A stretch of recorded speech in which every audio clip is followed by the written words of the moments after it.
The Zephyrian Council chamber hummed with the nervous energy of 1,000 different species, each representative casting worried glances at the holographic display floating above the central dais.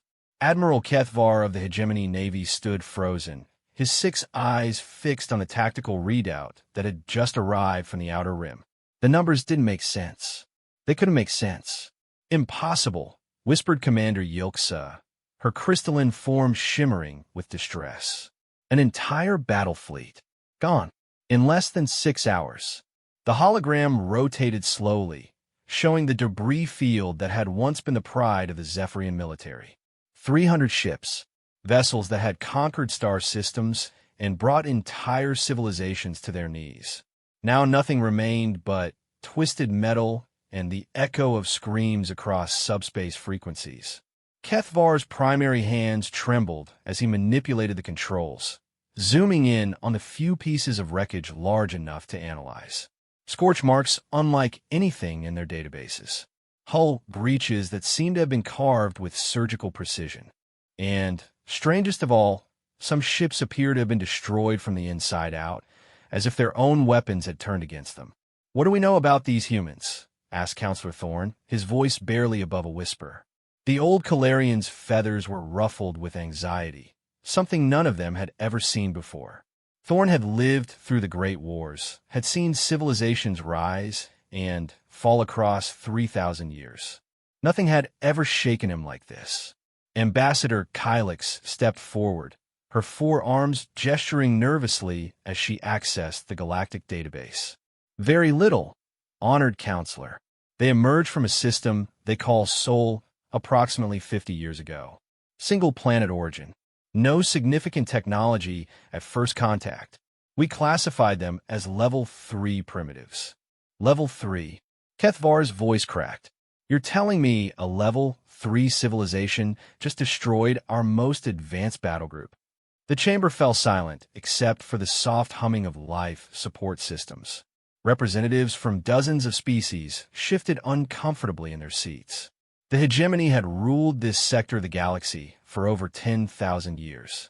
They had crushed uprisings, absorbed smaller civilizations, and maintained order through superior technology and overwhelming force.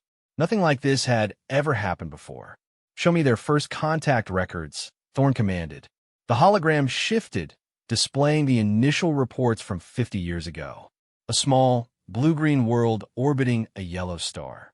The humans had just achieved faster-than-light travel, crude and inefficient compared to hegemony standards. Their ships were barely held together with metal plates and chemical rockets. They spoke of peace and exploration, offering friendship to any who would accept it. "We offered them protectorate status," Kylix continued, reading from the files. "Standard terms. 50% resource tribute, technology sharing restrictions, military conscription rights." They declined. Commander Yilksa's form brightened with surprise. "No one declines protectorate status. It's economic and military suicide." The humans were polite about it, Kylix said, her voice uncertain. Their ambassador, a female named Sarah Chun, said they appreciated the offer, but preferred to develop at their own pace. She smiled when she said it. Actually smiled. Kethvar felt a chill run through his exoskeleton. In his experience, only 2 types of beings smiled when refusing the hegemony's protection: the insane and the extremely dangerous. Given recent events, he was beginning to suspect the humans fell into the latter category. What happened next? Thorn's voice had taken on the tone he used during war councils. "Nothing," initially, Kylix admitted. They established trade relationships with several independent systems, shared some basic technologies, medical knowledge, agricultural techniques, things we considered primitive but apparently effective. They seemed harmless enough. The hologram shifted again, showing trade routes and diplomatic channels. The humans had indeed seemed benign, even helpful. They'd assisted with disaster relief, shared food production methods that increased yields by 30%, and developed new medical treatments that saved millions of lives across dozens of worlds. "So what changed?" asked Commander Yilksa. Kethvar already knew the answer, and it made his stomach acid churn with regret. The Corvin incident. The chamber erupted in uncomfortable murmurs. Everyone remembered the Corvin incident, though most preferred not to discuss it. 6 months ago, the hegemony had decided to annex the Corvin system, a small cluster of mining worlds that had been under human protection. It should have been routine. The Corvins were pacifists, farmers, and artists who had never raised weapons against anyone. The humans had no significant military presence there, just a small diplomatic mission and a handful of trade ships. Admiral Jackson assured us there would be no resistance. Kylix said quietly. The humans had no military assets in the region. Intelligence suggested they had fewer than 100 ships in their entire fleet, scattered across their territory.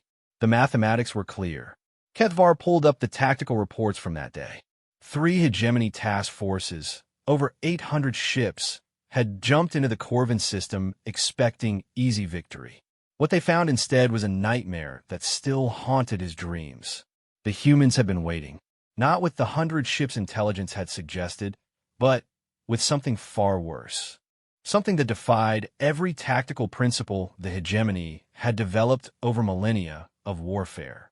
The human vessels that met them in orbit around Corva Prime weren't larger or more numerous than expected. They were simply different. The ships looked wrong from the beginning, Kethvar said, manipulating the hologram to show sensor readings from that day. Human vessels had always been functional but crude. These were elegant, almost organic in design. They moved like living things instead of mechanical constructs. The tactical display showed the battle's opening moments. The hegemony forces had deployed in standard formation, overlapping fields of fire designed to obliterate any resistance. The human ships had responded by doing something that should have been impossible. They had vanished, not jumped to hyperspace, not cloaked themselves with conventional stealth technology. They had simply ceased to exist on sensors while remaining visible to the naked eye.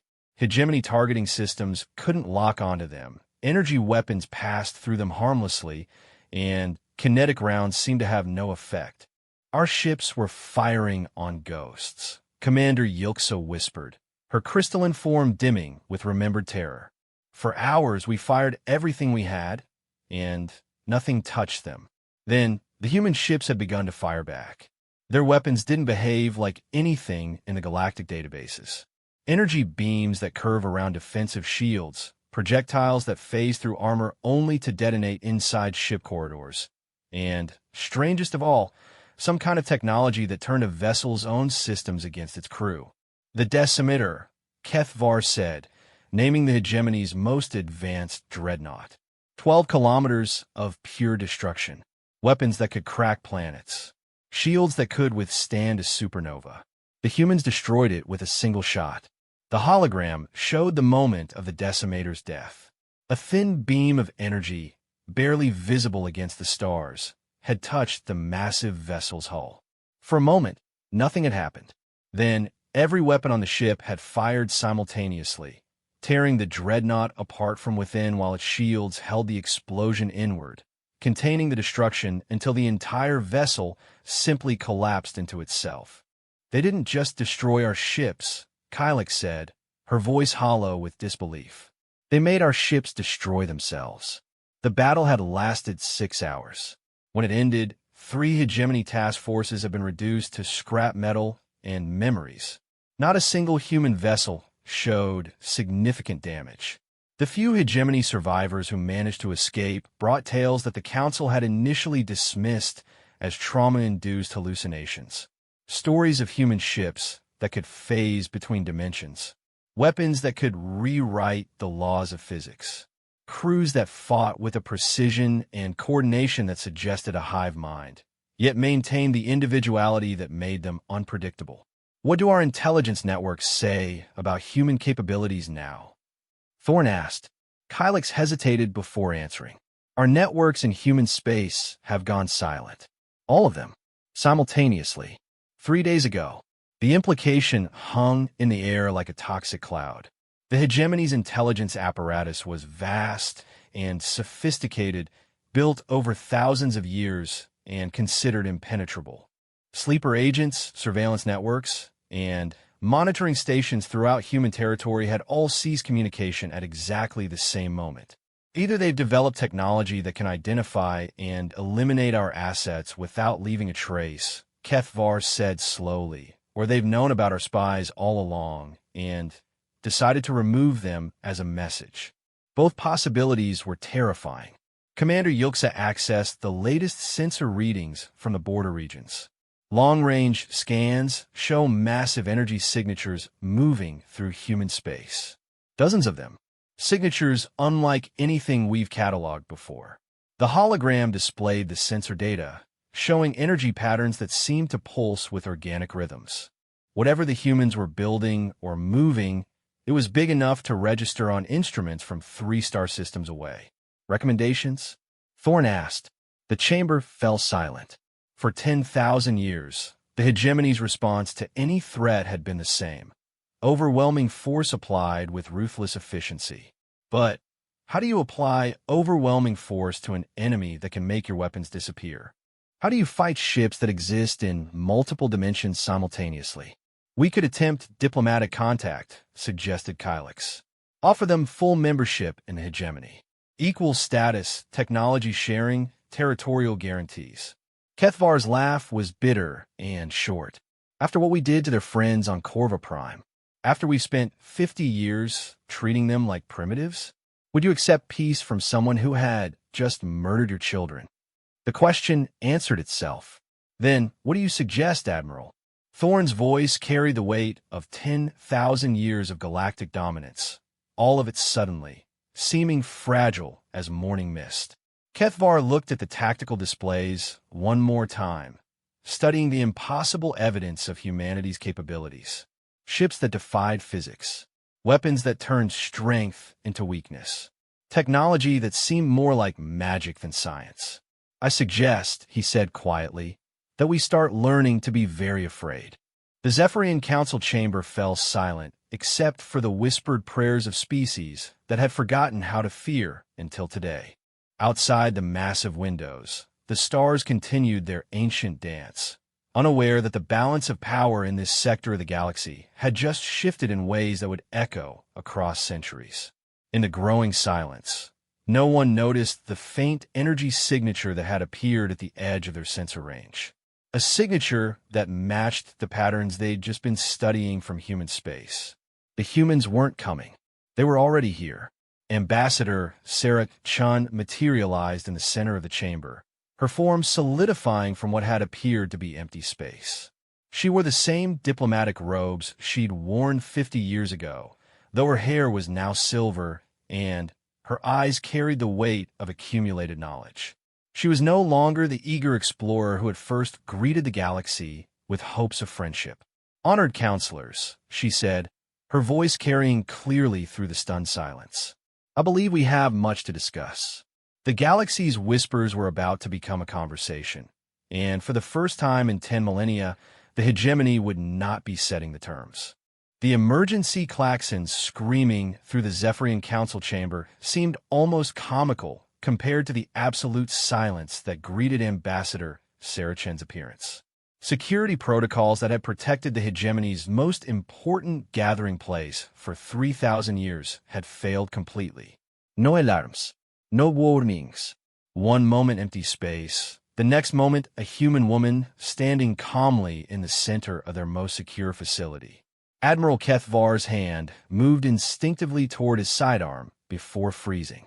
If she could appear here undetected, what could she do if threatened? His 6 eyes studied her carefully, noting details that intelligence reports had somehow missed. The way she stood suggested perfect balance and readiness. Her breathing was controlled, almost meditative. Most unsettling of all, she seemed genuinely sad about something. Security breach. Commander Yilksa's crystalline form flared bright with alarm signals. Lockdown protocols. All personnel, Commander. Sarah's voice was gentle, but carried absolute authority. Your protocols are already disabled. Your security forces are unharmed, but temporarily unable to respond. This conversation requires privacy. Yilksa's form flickered between bright alarm and confused dimness. Her sensors showed that every security system in the facility had indeed gone offline, but without any trace of intrusion or system failure. They had simply stopped working, as if someone had politely asked them to take a break. Counselor Thorne recovered first, his ancient experience serving him well. Ambassador Chun, you've certainly improved your methods of making appointments. Sarah's smile was genuinely warm, though her eyes remained sad. Forgive the dramatic entrance, Counselor. Recent events have made traditional diplomatic channels complicated. Recent events. Kethvar found his voice, though it sounded strained even to his own hearing. You mean the systematic destruction of our fleet? I mean the systematic destruction of ships that were in the process of committing genocide. The words fell like hammer blows in the silent chamber.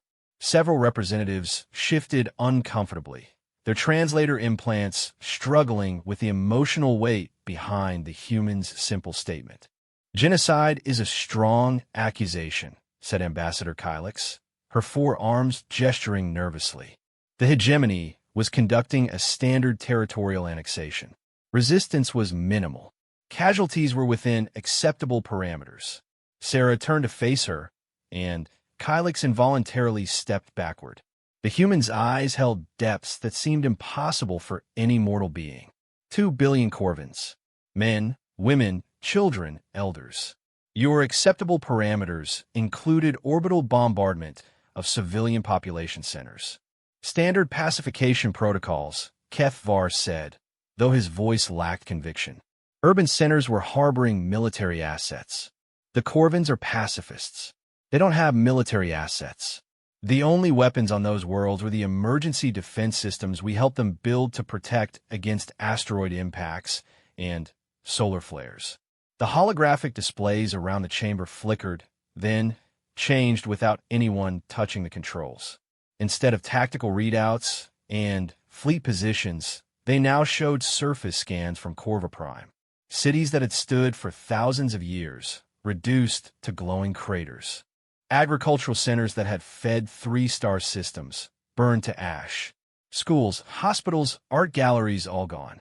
You didn't destroy military targets, Sarah continued, her voice maintaining that terrible gentleness. You destroyed a civilization that had spent 10,000 years creating beauty and growing food for half this sector. They painted with light. Did you know that? They could manipulate electromagnetic fields to create art that existed in 17 dimensions simultaneously. Commander Yilx's form had gone completely dim. We had no intelligence about artistic capabilities. Because you never asked. Sarah gestured toward one of the displays, which now showed recordings of Corvin light paintings. Impossible cascades of color that seemed to sing with their own music, geometric patterns that somehow conveyed emotions no other species had words for. You classified them as primitive because they didn't build weapons. You measured their worth by their ability to kill, and found them wanting. The chamber's atmosphere systems couldn't quite handle the tension in the air. Several species required different environmental conditions, but somehow the very air seemed to thicken with the weight of accumulated guilt and growing terror. We had no choice, Thorne said, though his voice sounded ancient and tired.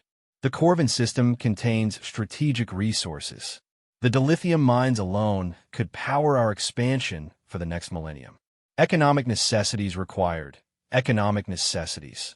Sarah laughed, but there was no humor in the sound. Let me show you something about human economic necessities. The displays shifted again, now showing star charts that covered vast reaches of space. Trade routes, resource flows, population centers. The scope was breathtaking, covering territories that dwarfed the hegemony's holdings. This is the sole trade network, Sarah explained. 1,200 star systems, 3,000 habitable worlds, 4 trillion sentient beings of 873 different species, all living in voluntary cooperation. Kethvar stared at the display, his mind struggling to process the implications. Impossible. Our intelligence shows human territory encompasses perhaps 50 systems. Your intelligence shows what we wanted you to see. Sarah's expression remained gentle, but Her words carried implications that made several counselors physically recoil. We learned early that showing our true capabilities made other species nervous. So we appeared small and harmless while we built something that had never existed before. Built what? Asked Yoksa. A galactic civilization based on voluntary cooperation instead of forced submission. Imagine that, Commander. Worlds that joined us not because we conquered them, but because we offered them something better than what they had. The trade network display expanded, showing resource flows that defied everything the hegemony thought they knew about interstellar economics. Instead of the typical pattern of core worlds extracting wealth from conquered territories, this network showed resources flowing in all directions based on need and capability. Agricultural worlds fed everyone. Industrial worlds manufactured for everyone. Scientific worlds shared their discoveries freely. How? Thorne's question came out as barely a whisper. By asking what each species was good at instead of demanding what they were good for, Sarah replied. The Andromedans are natural mathematicians, so they designed our computational systems. The Cetians see in 17 dimensions, so they became our architects. The Lithoids think in geological time frames, so they plan our long-term projects. She gestured toward another display, which now showed technological developments that made hegemony science look like cave paintings. Ships that moved through folded space-time instead of hyperspace tunnels. Manufacturing systems that could reshape matter at the atomic level. Computational networks that operated on quantum principles the hegemony hadn't even theorized yet. And what are humans good at? Asked Kylix. Sarah's smile was sad and proud at the same time. We're good at finding ways to turn strangers into friends. We're good at seeing potential instead of just resources. And, unfortunately, we're very, very good at war. The chamber fell silent, except for the background hum of failing environmental systems. The implications were staggering. If humanity commanded this vast network, if they possessed technology this advanced, then the hegemony wasn't just outgunned. They were obsolete. The Corvin attack, Kethvar said slowly. You were testing us. No. Sarah's voice carried genuine regret. We were hoping you changed.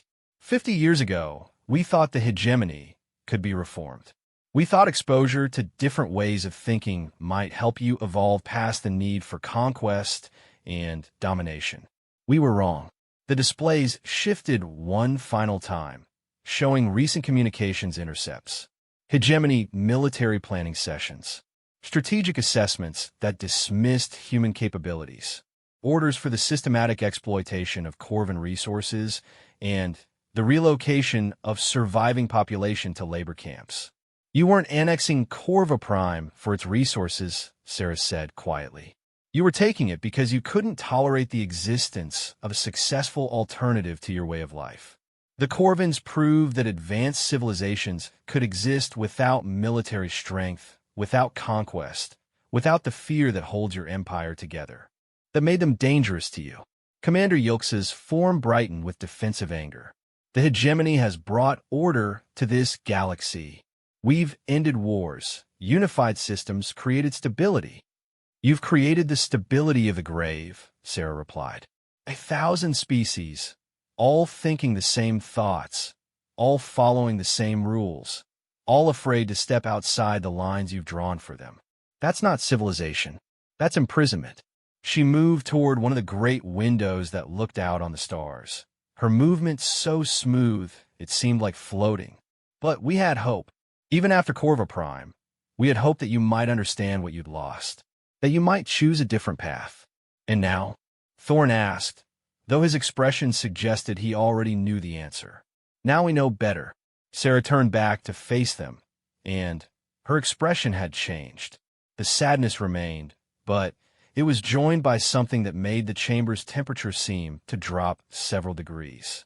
3 days ago, we intercepted communications from Hegemony High Command. Operation Cleansing Light.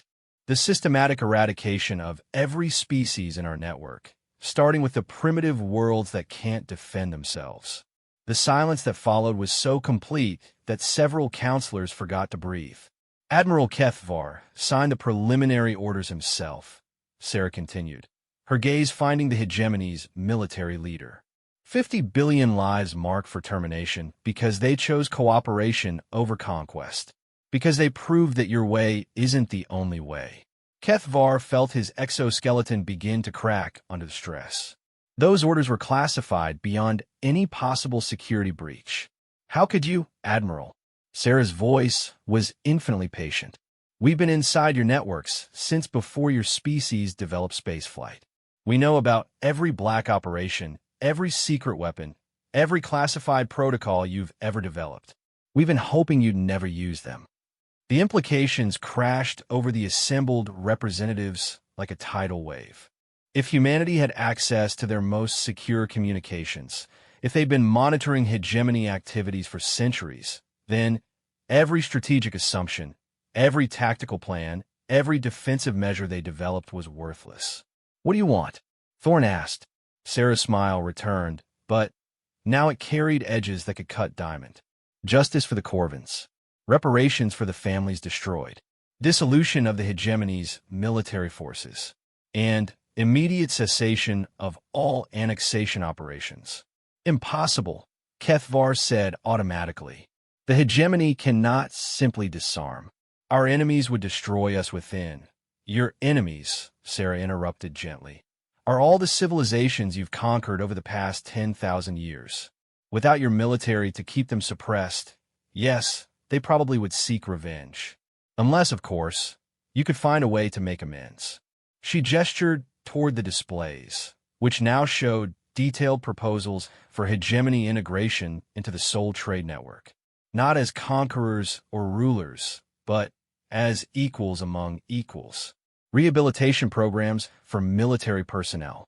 Restitution protocols for damaged civilizations.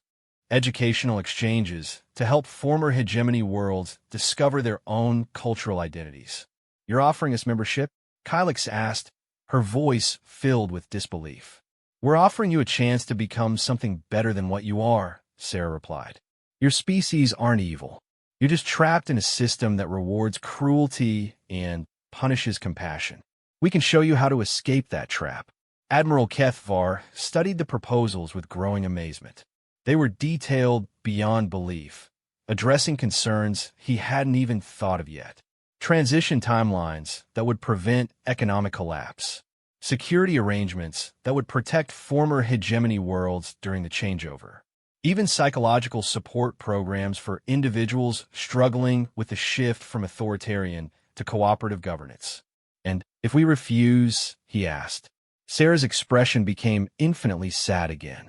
Then, you'll discover why the galaxy has begun to whisper humanity's name in terror.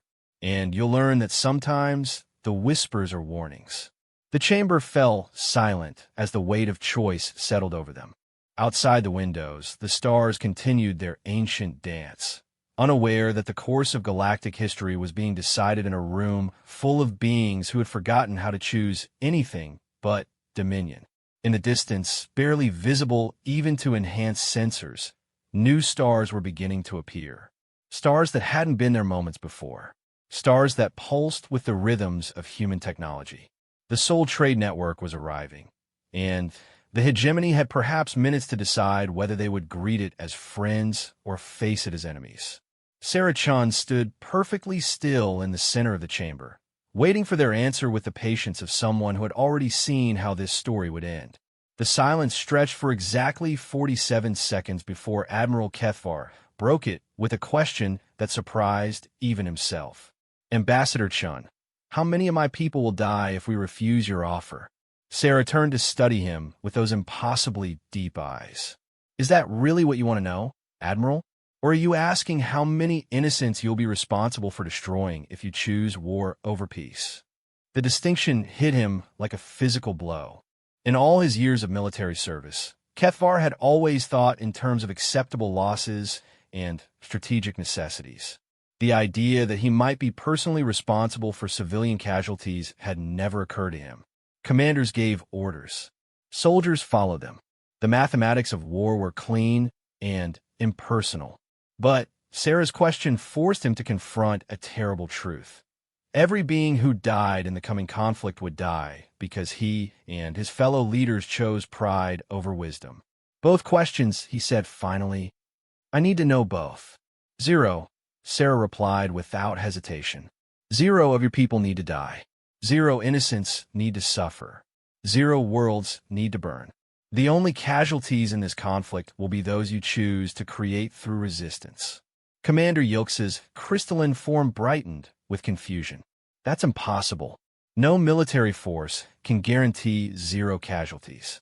Even if you possess superior technology, any conflict between civilizations this large would result in— Commander, Sarah interrupted gently. You're still thinking in terms of conventional warfare. Let me show you what human military doctrine actually looks like. The holographic displays around the chamber shifted once again, this time showing tactical scenarios that defied everything the hegemony understood about combat. Instead of massive fleet engagements with thousands of ships destroying each other, they saw something that looked more like surgery than war. Individual human vessels appearing next to hegemony ships, not to destroy them, but to disable them with surgical precision. Weapons that could selectively shut down military systems while leaving life support intact. Boarding parties that moved through enemy vessels like ghosts, subduing crews without permanent harm before vanishing as mysteriously as they'd arrived. We call it dynamic pacification, Sarah explained. The art of ending conflicts without ending lives.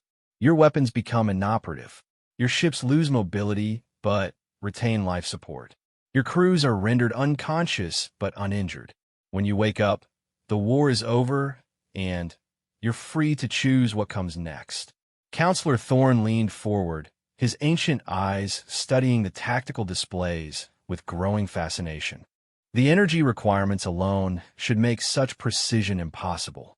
The computational power needed to coordinate millions of individual non-lethal actions across hundreds of star systems will be impossible for any single species, Sarah agreed.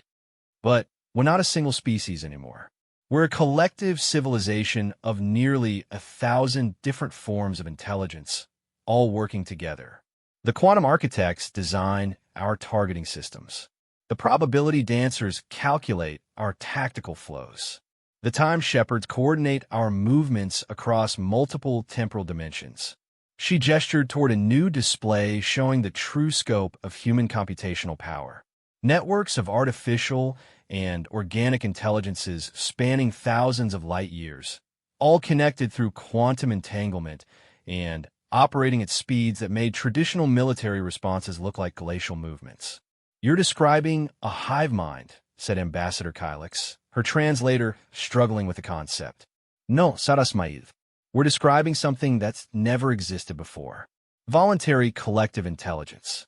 Every member of our network retains complete individual autonomy while contributing their unique capabilities to shared goals. Think of it as a symphony where every musician plays their own instrument, but all contribute to the same beautiful music. Admiral Kethvar studied the tactical projections with professional interest, trying to find weaknesses or exploitable gaps. What he found instead was something that made his stomach acid churn with recognition. These aren't battle plans. They're rescue operations. Exactly. Sarah's approval was genuine and warm. Every engagement is planned to minimize trauma and maximize the possibility of peaceful resolution. We're not trying to defeat you, Admiral. We're trying to save you from yourselves. The implications were staggering. The hegemony had spent 10,000 years perfecting the art of overwhelming force, of making resistance so costly that submission became the only rational choice. But how do you resist someone whose primary goal is your well-being? What about the ships you destroyed at Corvo Prime? Asked Commander Yilksa. That wasn't non-lethal. Sarah's expression darkened with genuine regret. Those ships were firing on civilian population centers. Their crews had minutes to cease fire and withdraw. When they chose to continue the bombardment, we made the decision to stop them by any means necessary. The chamber's environmental systems struggled to process the sudden spike in stress pheromones from multiple species. The moral complexity of the situation was overwhelming. The humans had used lethal force, but only to prevent genocide. They'd offered mercy first, and resorted to violence only when peaceful options were exhausted. "Show them the communications," Sarah said softly. New displays materialized, showing recorded transmissions from the Battle of Corva Prime. Hegemony fleet commanders receiving surrender demands broadcast on all frequencies in 700 different languages. Clear warnings that continued bombardment of civilians would be met with lethal response. Even offers of safe passage for any ships willing to withdraw immediately. The timestamps showed that these offers had been transmitted repeatedly over the course of 3 hours. 3 hours of opportunities for the hegemony forces to choose mercy over murder. "Admiral Thaxton of the Decimator personally acknowledged our surrender demands," Sarah continued. His response was to increase the intensity of orbital bombardment and target civilian evacuation sites specifically. Kethvar felt something inside his chest cavity collapse. He'd known Thaxton personally, a brilliant tactical mind completely dedicated to hegemony principles. The idea that Thaxton had chosen to target civilian evacuations wasn't surprising. It was standard doctrine for suppressing resistance. But hearing it described by someone who tried to prevent it made the doctrine sound monstrous. "So you killed him," Counselor Thorne said quietly. "We stopped him," Sarah corrected. "We stopped all of them. And we gave the surviving crews time to evacuate before their ships were completely destroyed. Even after everything they'd done, we tried to preserve as many lives as possible." The displays showed rescue operations that had taken place during the battle. Human ships appearing alongside crippled hegemony vessels, offering medical assistance and safe evacuation to any crew members willing to accept help. The numbers were staggering. Nearly 60,000 hegemony personnel had been rescued and treated by the same people they'd been trying to kill. "Why?" The question came from Ambassador Kylix, her voice barely a whisper. "Because every life has value," Sarah replied simply. "Because every being deserves a chance to choose something better than what they've been taught. Because we refuse to become monsters just because we're fighting them." The silence that followed carried the weight of 10,000 years of hegemony doctrine crumbling in the face of an alternative they'd never imagined. How do you maintain an empire built on fear when your enemies insist on treating you with compassion? The other hegemony fleets, Commander Yilksa said slowly, the ones that have gone silent over the past few days. You've been implementing this dynamic pacification across our entire military. We've been offering every hegemony commander the same choice Admiral Thaxton refused, Sarah confirmed. Cease hostilities, surrender your weapons, accept medical assistance for any injured personnel, and transition to peaceful civilian status. Most have chosen wisely. Admiral Kethvar accessed his command networks, trying to contact the various fleet commanders under his authority. One by one, he received the same message: fleet disabled but safe. Crews unharmed, awaiting further orders. The scale was incomprehensible. In less than 72 hours, humanity had systematically neutralized the entire hegemony military without killing anyone who hadn't forced them to. How many, he asked. 47 million military personnel, Sarah said. All safe. All being offered medical treatment, psychological counseling, educational opportunities, and eventual reintegration into whatever society they choose. Some want to return to their homeworlds. Others are requesting asylum within the Soul Trade Network. A few have asked to join our peacekeeping forces. Peacekeeping forces? Thorne's voice carried layers of confusion. Not everyone in the galaxy has learned to resolve conflicts peacefully yet, Sarah explained. Sometimes we need to intervene to prevent stronger civilizations from crushing weaker ones. The former hegemony personnel who've joined us tend to be very effective at understanding and countering aggressive military tactics. The irony was overwhelming. The hegemony's own military expertise was being turned into a force for protecting the innocent rather than conquering them. "What do you want from us?" Counselor Thorne asked again, though his tone suggested he was beginning to understand. "We want you to make a choice," Sarah replied. not as representatives of the hegemony, but as individuals with the power to shape the future. You can choose to perpetuate a system built on domination and fear, or you can choose to help build something unprecedented in galactic history. She gestured toward displays showing detailed transition plans. The Soul Trade Network has room for everyone, including former hegemony worlds. Your administrative expertise could help us manage resources more efficiently. Your diplomatic protocols could facilitate first contact with new civilizations. Your scientific knowledge could accelerate research into technologies that benefit everyone. And if some of our people can adapt, asked Admiral Kethvar, if some choose to resist this transition, then they'll be offered therapy, education, and time to process the change, Sarah said. But they won't be allowed to harm others.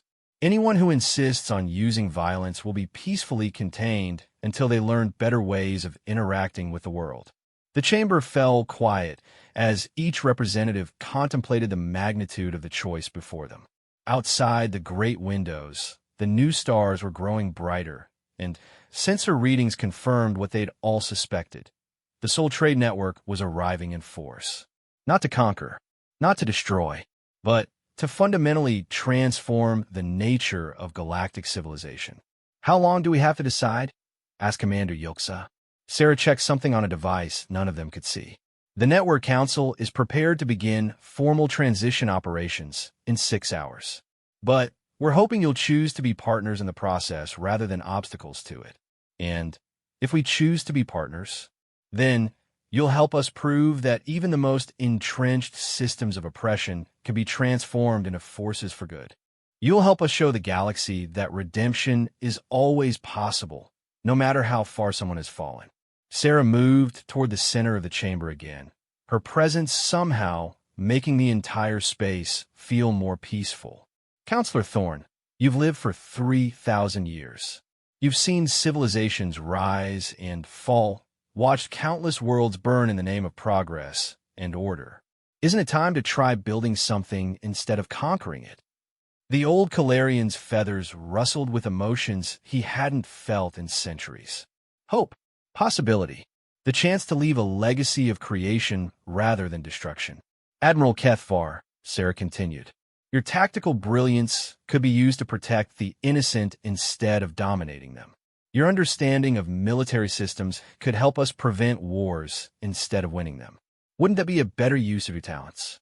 Kethvar felt something fundamental shifting inside his consciousness. For the first time in his adult life, he was being offered a purpose that didn't require causing suffering. Commander Yilksa, Ambassador Kylix, all of you, you have skills and knowledge that could help create the first truly peaceful galactic civilization in recorded history. The choice is yours. The silence stretched until Counselor Thorne cleared his throat with a sound like ancient machinery finally grinding into motion. I believe, he said slowly, that we should vote. The vote took 3 minutes and 17 seconds.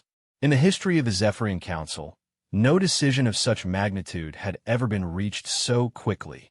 But then, never before had the alternative to cooperation been so clearly demonstrated as impossible. Unanimous approval for immediate transition to partnership with the Soul Trade Network. As the voting displays confirmed the decision, Ambassador Sarah Chin's expression transformed from patient sadness to genuine joy. Thank you, she said simply. You've just made history. We've just surrendered unconditionally, muttered Admiral Kethvar, though his tone suggested relief rather than bitterness. The greatest military force in galactic history, defeated without firing a shot. You've chosen evolution over extinction, Sarah corrected gently.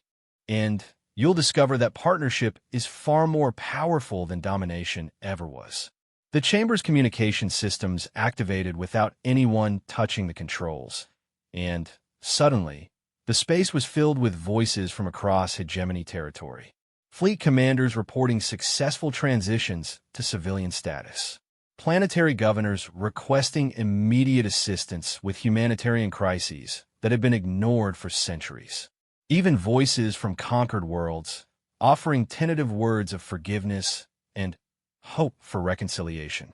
Commander Yilks's crystalline form brightened with amazement as she processed the incoming data streams.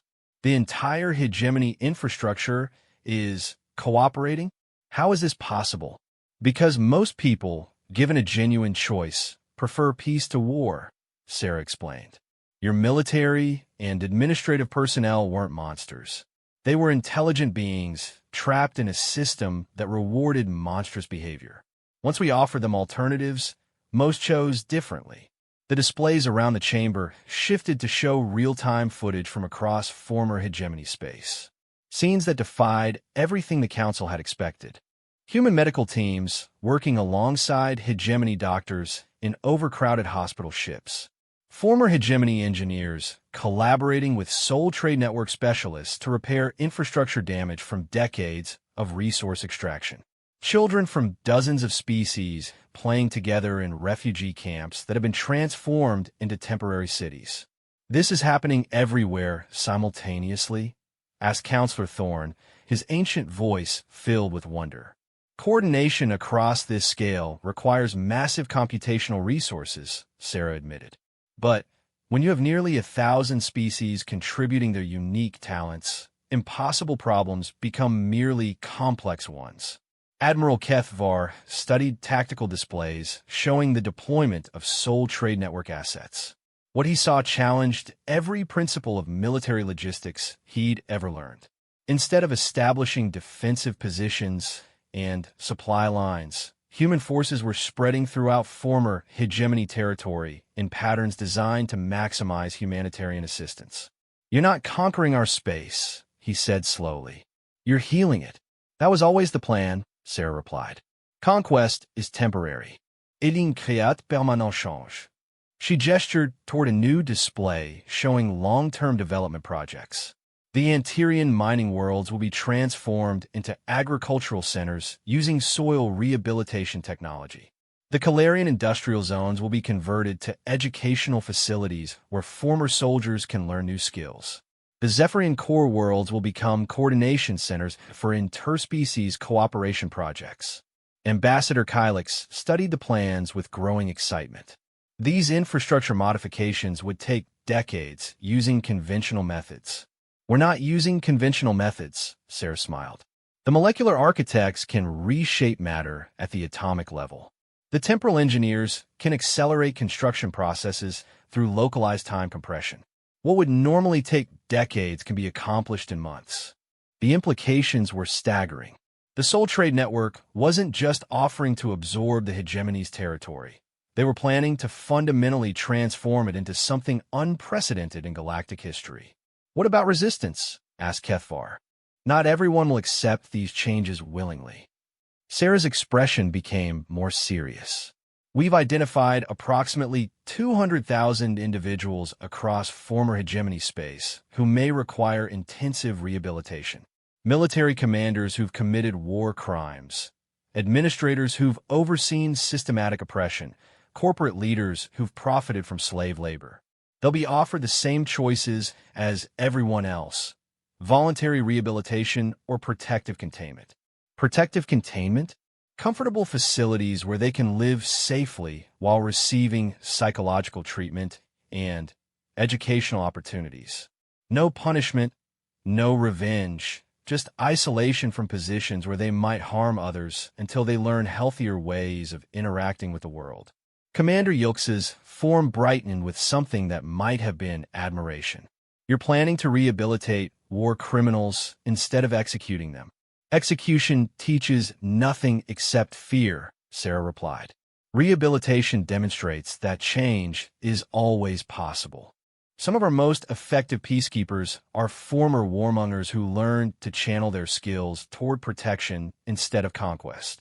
The chamber fell quiet as the assembled representatives contemplated the scope of the transformation they'd just agreed to. Outside the great windows, the new stars were resolving into individual ships, each one larger and more elegant than anything in the hegemony databases. "How long before the transition is complete?" asked Thorne.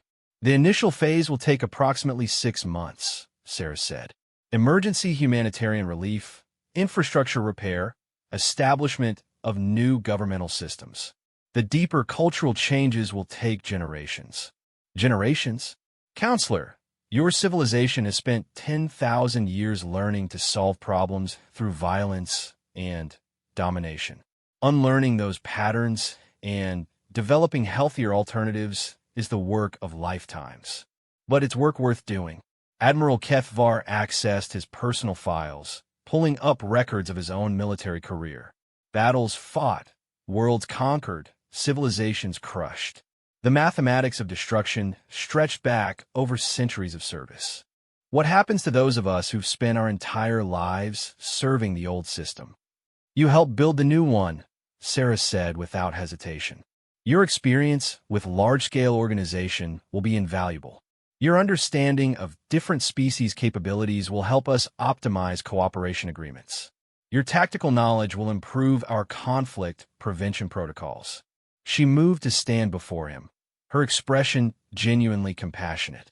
Admiral, you've proven yourself capable of making difficult decisions under pressure. Those skills don't disappear just because the goals change. Instead of deciding how to defeat enemies, you'll learn to decide how to help friends. And if I make mistakes, if I fall back into old patterns, then you'll be gently corrected and given another chance. Making mistakes is how people learn. The only real failure is refusing to try. The communication systems activated again, this time carrying voices from the approaching Soul Trade Network fleet. But instead of military commanders issuing orders, these were civilian administrators coordinating humanitarian deliveries. Medical specialists requesting information about local disease patterns. Educational experts asking about cultural preservation needs. They're treating this as a rescue operation, Commander Yilkser observed. Because that's what it is, Sarah confirmed.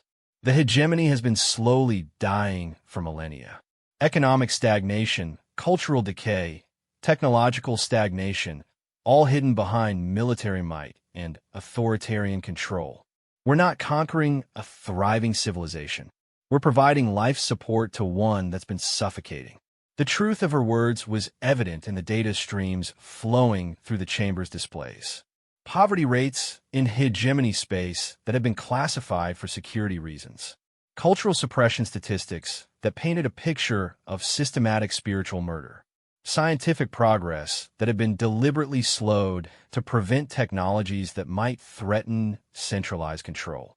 You knew all this, Thorne said. You've been monitoring our decline for decades. Centuries, Sarah admitted. We've watched empire after empire follow the same pattern. Growth through conquest, brief period of stability, then slow collapse as the energy required to maintain control exceeds the benefits of expansion. The hegemony reached that point about 3,000 years ago. Then, why didn't you intervene sooner? Sarah's smile was sad, but understanding. Because intervention without invitation rarely creates lasting change. People have to choose to be saved. You couldn't make that choice until you understood the alternatives. The displays shifted one final time, showing comparative projections. The hegemony's trajectory over the next century if left unchanged. Economic collapse, territorial fragmentation, civil wars that would consume billions of lives. Versus the projected development under Soul Trade Network partnership, exponential growth in quality of life, technological advancement, cultural renaissance. The choice was never really between independence and submission, Sarah said. It was between inevitable destruction and possible transformation. Admiral Kethvar stood and moved to one of the great windows, looking out at the approaching ships. Each vessel was a work of art, flowing lines that suggested organic growth rather than industrial construction. They moved with impossible grace, as if space itself was welcoming them. When do we begin? He asked. We've already begun, Sarah replied. The moment you voted to accept partnership, transformation protocols activated throughout former hegemony space. By tomorrow, no sentient being in this sector will go hungry. By next week, no world will lack medical supplies. By next month, no species will fear annihilation. And by next year, the whispers will have changed. Instead of speaking humanity's name in terror, the galaxy will speak it in gratitude. And, alongside it, they'll speak the names of all the species that chose to help us build something beautiful. Commander Yilksa's form brightened to its maximum intensity. "What do you need from us immediately?" Sarah smiled, and, for the first time since her appearance, she looked genuinely happy. "We need you to be yourselves. Your administrative expertise, your technological knowledge, your understanding of different species' needs and capabilities. Most importantly, we need your commitment to learning new ways of thinking about old problems." She moved toward the center of the chamber one last time. The Soul Trade Network succeeds because every member brings unique gifts to the collective. The Hegemony's gift will be your organizational abilities and your hard-earned wisdom about what doesn't work. What doesn't work? Everything you've been doing for the past 10,000 years, Sarah said with gentle humor. But now you know what does work, and you can help us prove it to the rest of the galaxy. The communication systems chimed with an incoming priority message. Admiral Kethvar accepted the transmission, and suddenly, the chamber was filled with the image of a human woman in civilian clothing, surrounded by what appeared to be representatives from hundreds of different species. "Ambassador Chun," the woman said, her voice warm with affection. "The Council of Worlds is ready to welcome the former Hegemony territories as full partners. How did the negotiations go?" Sarah's smile could have powered a small star. "Director Martinez, please inform the Council that negotiations were unnecessary. Our new partners chose cooperation without coercion." "Outstanding." Admiral Kethvar, Counselor Thorne, Commander Yilksa, Ambassador Kylix, all of you, welcome to the largest voluntary civilization in galactic history. We have work to do. The transmission ended, leaving the chamber in a silence that felt entirely different from the tense quiet that had greeted Sarah's arrival. This was the silence of beings processing the magnitude of possibility that had just opened before them. Outside the windows, the Soul Trade Network fleet had arrived, and the stars themselves seemed brighter. Not because of any change in their nuclear fires, but because for the first time in 10,000 years, they illuminated a galaxy where hope was stronger than fear. The whispers were already beginning to change. 6 months later, Admiral Kethvar stood in what had once been the Hegemony's primary military command center, watching displays that showed a galaxy transformed beyond recognition. The massive tactical screens that had once tracked conquest campaigns now monitored humanitarian projects spanning hundreds of star systems. Where military deployment schedules had once appeared, civilian development timelines painted pictures of unprecedented growth and cooperation. "Admiral, we have incoming medical supply requests from the Outer Rim colonies," announced Lieutenant Yara, her voice carrying none of the rigid military formality that had once defined Hegemony communications. The young Zephyrian officer had adapted to the new protocols with remarkable ease, treating supply coordination with the same precision she'd once applied to weapons targeting.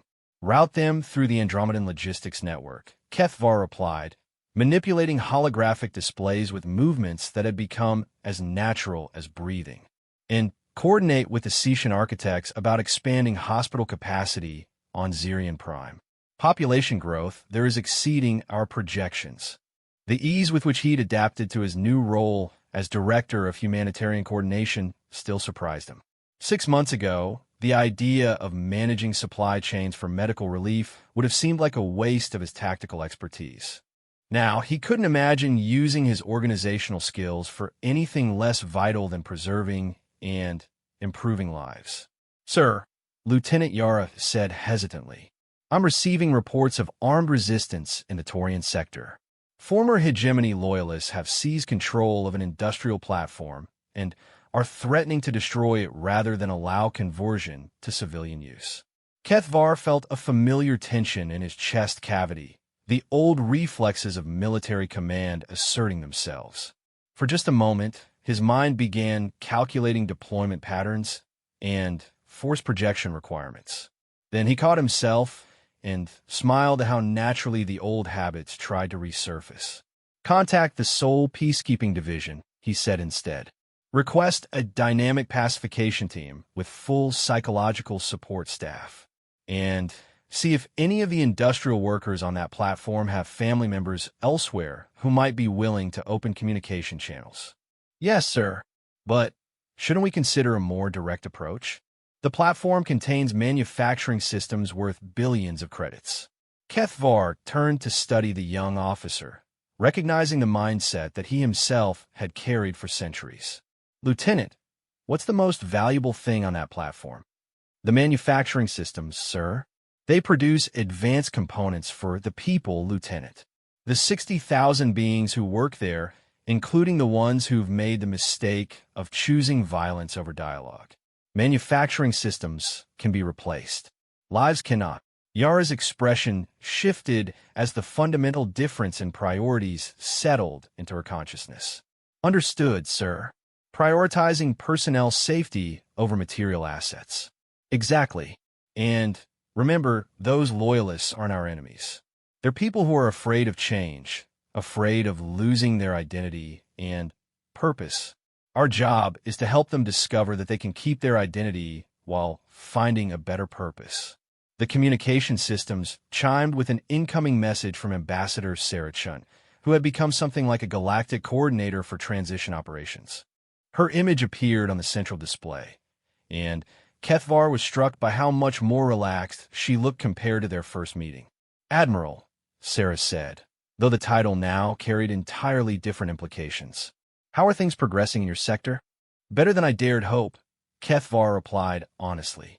We've completed humanitarian assessments on 47 worlds, established functional civilian governments on 33 of them, and begun cultural restoration projects on 18. The Calarian art renaissance alone is producing works that are being studied by xenoanthropologists across the galaxy. Sarah's smile was genuinely proud. And the industrial conversions? Ahead of schedule. The weapons manufacturing facilities are being converted to medical equipment production. The military shipyards are now building exploration vessels and humanitarian transports. Most remarkably, worker productivity has increased by an average of 47% now that they're building things instead of destroying them. That's consistent with patterns we've seen across the entire former hegemony. It turns out people work harder when they believe their efforts matter. Lieutenant Yara stepped forward slightly. Ambassador Chun, we're dealing with a resistant situation in the Taurian sector. Admiral Kethvar has requested peacekeeping support, but I wondered if you had any additional recommendations. Sarah considered the question seriously. Who's leading the resistance? Kethvar accessed the relevant files. Former Commander Vex Tholin, career military officer, 43 years of service, specialized in industrial security. He's convinced that civilian conversion will lead to economic collapse and leave his people defenseless against external threats. Classic transition anxiety, Sarah mused. He's not wrong to worry about economic disruption, but he's wrong about the solutions. Admiral, what if we offered Commander Tholin a new position? What kind of position? Industrial Safety Coordinator for the entire sector. His security expertise would be invaluable for protecting civilian workers from accidents and ensuring proper safety protocols during the conversion process.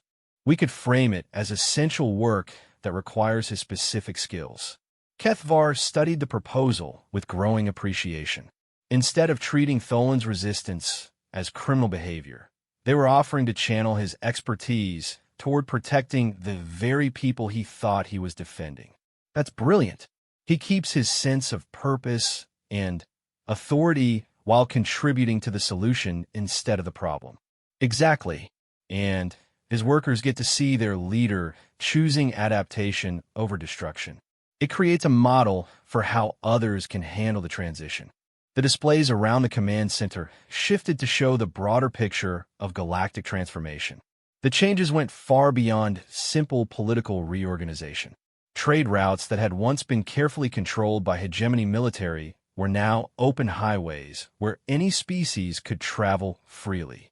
Scientific research that had been compartmentalized and classified was now shared openly, leading to technological breakthroughs at unprecedented rates. Sarah, Kethvar said, I have to ask something I've been wondering about for months.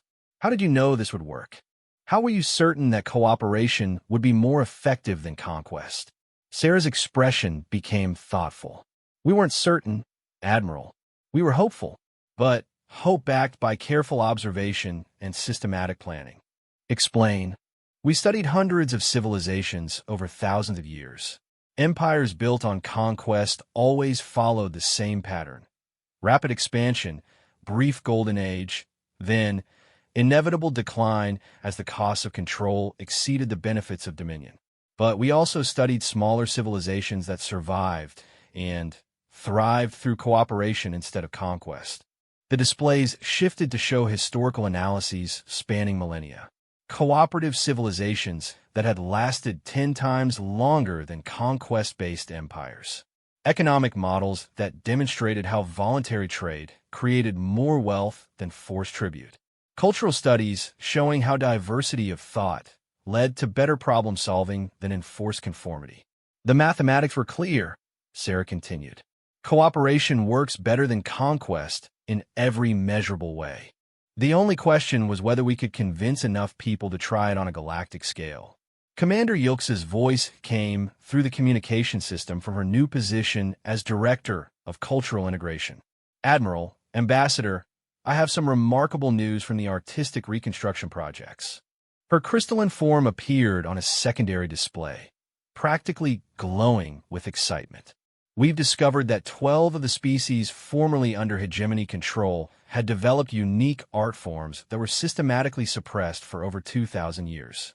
Now that they're free to express their cultural identities, they're creating works that are revolutionizing our understanding of multidimensional aesthetics. Show us, Sarah said. The displays filled with images that defied conventional description, paintings that existed in 17 dimensions simultaneously. Music that could only be perceived by species with quantum-sensitive hearing. Sculptures that changed form based on the observer's emotional state. Art that was beautiful not despite the differences between species, but because of them. This is what we lost, HFY said quietly.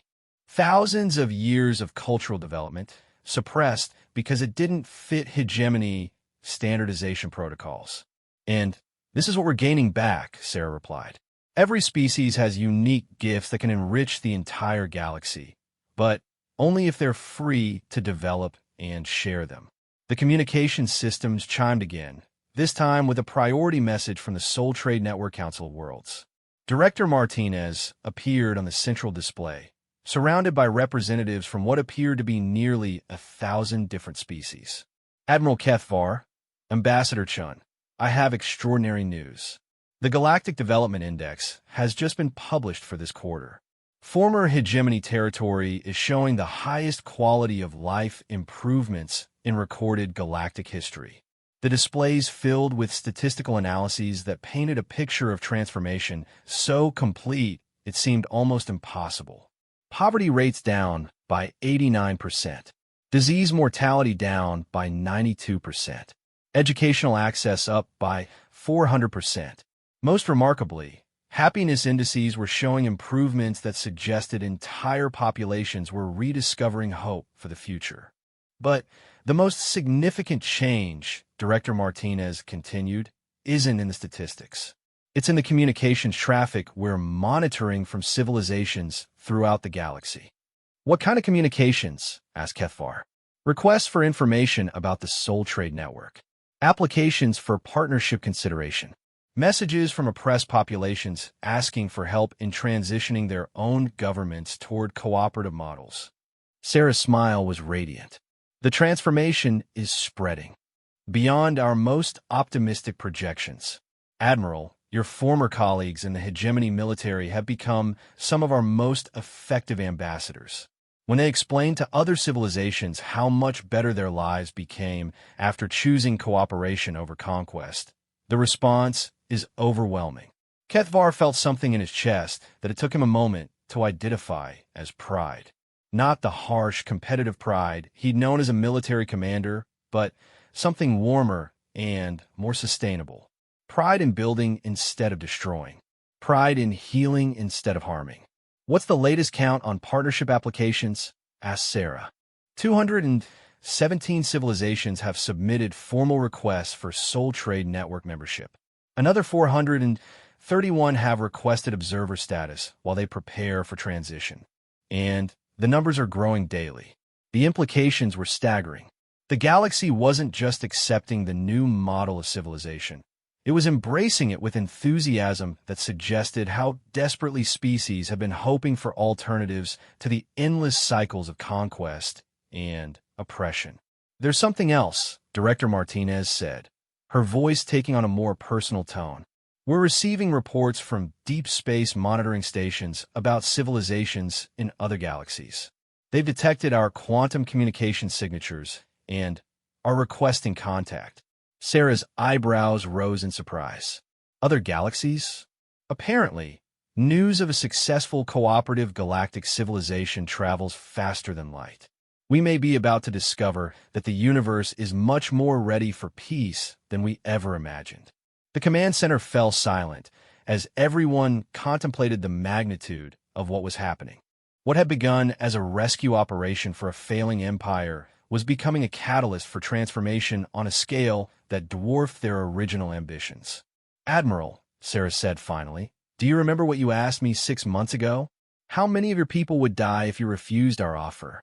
I remember. The real answer is that your people were already dying, not from weapons or violence, but from spiritual starvation, from living in a system that demanded they become smaller than they were capable of being. What we offered wasn't surrender. It was resurrection. Kethvar looked around the command center, watching his staff coordinate humanitarian operations across dozens of star systems. Former weapons specialists, now designing medical equipment. Former intelligence officers, now facilitating cultural exchanges. Former conquest planners, now optimizing resource distribution to ensure no world ever again faced starvation or preventable disease. The whispers have changed, he said. What whispers? Asked Lieutenant Yara. Sarah's smile was soft with satisfaction. 6 months ago, the galaxy whispered humanity's name in terror. Now it whispers all our names in gratitude. And the whispers are becoming songs. She was right. Throughout the communication channels, through the data streams, and cultural exchanges through the art and music and literature flowing freely between worlds, something unprecedented was emerging. A galactic civilization that celebrated difference instead of suppressing it. A community of species that chose cooperation over competition, healing over harming, building over breaking. The galaxy had learned to whisper new words. Hope, cooperation, possibility, future.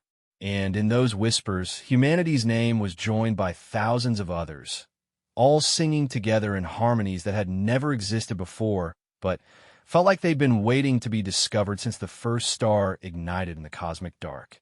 Admiral Kethvar returned to his work, coordinating supply chains for hospital construction and educational facility development, and for the first time in his life, he felt like he was fighting for something that could never be defeated. The simple truth that every being in the universe deserved the chance to become the best version of themselves. The war was over. The building had begun. And the galaxy would never whisper in terror again.